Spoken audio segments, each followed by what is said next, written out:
ব্যবসার জগতে একটা কথা প্রায় শোনা যায়, রেভিনিউই সবকিছু। কিন্তু সব রেভিনিউ কি একই রকম? এই যে একটা সাধারণ ধারণা, এটাই কিন্তু অনেক ব্যবসার ব্যর্থতার কারণ হয়ে দাঁড়ায়।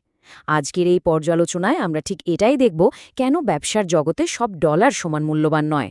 চলুন শুরু করা যাক। শুরুতেই ওয়ারেন বাফেটের এই বিখ্যাত উক্তিটা দেখা যাক। তিনি বলছেন কি, যে খুব ব্রিলিয়েন্ট ম্যানেজমেন্টও একটা দুর্বল অর্থনৈতিক ব্যবসাকে বাঁচাতে পারে না। দিন শেষে ব্যবসার মডেলটাই আসল, আর সেই মডেলের একদম মূলে আছে তার রাজস্বের কোয়ালিটি। শুনতে তো খুব সহজ মনে হয়, তাই না? $1 তো $1, কিন্তু ব্যবসার দুনিয়ায় এটাই কিন্তু সবচেয়ে খতরনাক একটা ধারণা।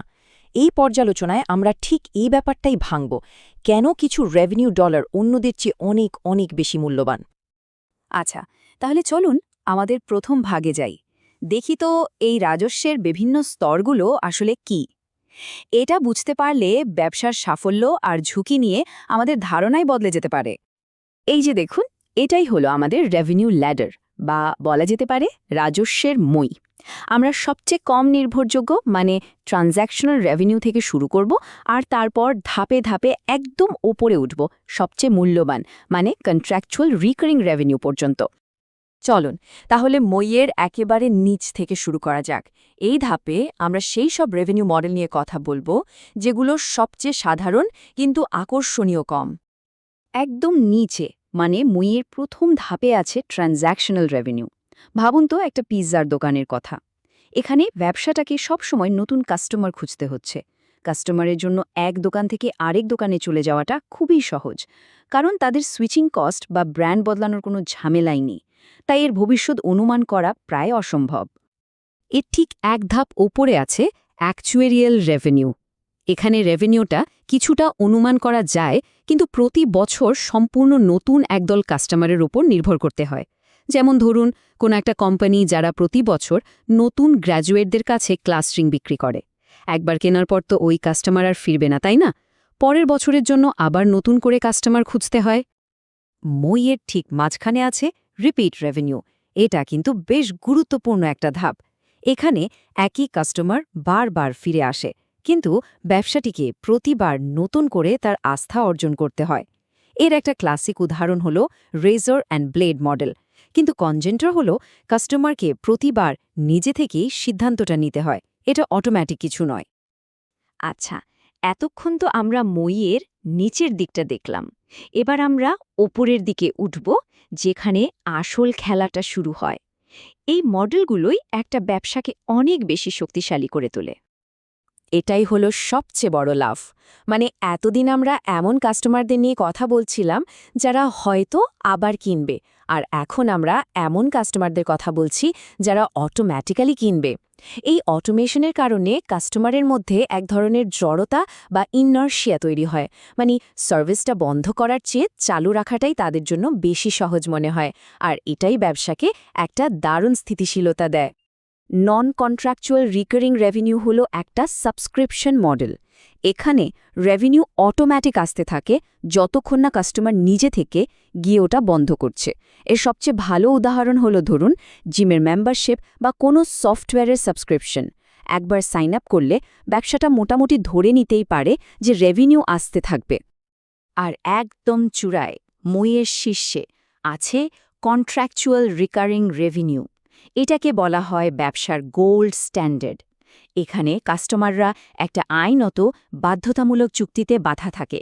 এখান থেকে বেরিয়ে যাওয়ার খরচ বা সুইচিং কস্ট অনেক বেশি, তাই কাস্টমার ছেড়ে যাওয়ার সম্ভাবনা প্রায় থাকেই না। একজন উদ্যোক্তার জন্য এটা একটা বিরাট সেফটি নেট বা সুরক্ষা জাল। তো আমরা তো কোয়ালিটির কথা অনেক বললাম, কিন্তু এর আসল আর্থিক মূল্যটা কত? চলুন এবার একটু সংখ্যা নিয়ে কথা বলি।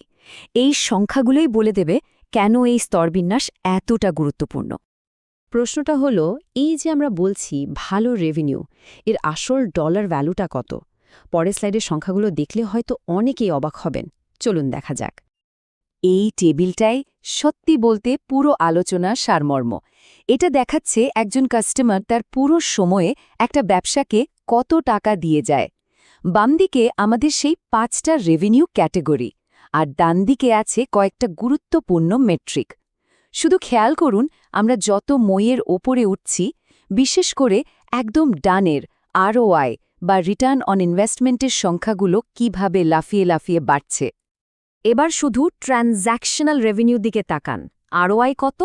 -70%। মানেটা কি? মানে হলো এই কাস্টমারদের পেছনে যে টাকা খরচ হয় তারা সেই টাকাও তুলে দিতে পারে না। ব্যবসাটা আসলে এখানে টাকা হারাচ্ছে। আর এবার ঠিক উল্টো দিকের ছবিটা দেখুন, কন্ট্রাকচুয়াল রিকারিং রেভিনিউ। ROI হল 238%। অবিশ্বাস্য, তাই না? পার্থক্যটা আকাশ পাতাল। এটা একদম পরিষ্কার করে দেয় যে কাস্টমারকে ধরে রাখতে পারার আর্থিক মূল্যটা ঠিক কতখানি। থিওরি তো অনেক হলো, কিন্তু বাস্তবে কি কোনো কোম্পানি এই কাজটা করতে পেরেছে? চলুন একটা অসাধারণ উদাহরণ দেখি, যারা এই মই বেয়ে একেবারে শীর্ষে পৌঁছেছে। অ্যামাজনের কথা ভাবুন, ওরা কিভাবে এই মই বেয়ে ওপরে উঠল। শুরুটা হয়েছিল একদম ট্রানজ্যাকশনাল মডেল দিয়ে, একটা একটা করে বই বিক্রি। এরপর তারা রিপিট রেভিনিউয়ের দিকে গেল, বিভিন্ন পণ্যের জন্য একটা ভরসার জায়গা হয়ে উঠল। তারপর এলো সাবস্ক্রাইব অ্যান্ড সেভ, যা দিয়ে তারা নন কন্ট্রাকচুয়াল রিকারিং মডেলে পা রাখল। আর সবশেষে প্রাইম আর EWS দিয়ে তারা কাস্টমারদের কন্ট্রাকচুয়াল রিকারিং মডেলে একেবারে লক করে ফেলল। তবে একটা কথা মনে রাখতে হবে, এই মই বেয়ে ওপরে ওঠাটা কিন্তু সবসময় সহজ নয়। এই যে ছবিটা দেখছেন, একে বলে ফিশ মডেল। এটা আসলে সেই ঝুঁকির কথাই বলছে। যখন কোনো ব্যবসা একটা উন্নত রিকারিং মডেলে যায়, তখন কিছু সময়ের জন্য তাদের ক্যাশ ফ্লোতে একটা বড় ধাক্কা লাগে। স্টার্টআপের জগতে এটাকে বলা হয় ভ্যালি অফ ডেথ। তাই এই পরিবর্তনের জন্য খুবই সতর্ক পরিকল্পনা দরকার। তাহলে পুরো আলোচনার সারমর্ম কি দাঁড়ালো? এটাই যে হাই কোয়ালিটি রিকারিং রেভিনিউ আসলে একজন উদ্যোক্তার জন্য একটা সেফটি নেট তৈরি করে দেয়। এটা অনিশ্চয়তার খেলাটাকে অনেকটাই উদ্যোক্তার পক্ষে নিয়ে আসে আর সাফল্যের সম্ভাবনাকে অনেক গুণ বাড়িয়ে দেয়। তাই এরপর থেকে যখনই কোনো ব্যবসার কথা ভাববেন বা তার মূল্যায়ন করবেন, শুধু মোট আয় কত তা দেখবেন না, নিজেকে বরং এই একটা প্রশ্ন করুন, এই ব্যবসার আয়ের ধরনটা আসলে কি? বিশ্বাস করুন, এই একটা প্রশ্নের উত্তরে আপনাকে ব্যবসার ভবিষ্যৎ সম্পর্কে অনেক কিছু বলে দেবে।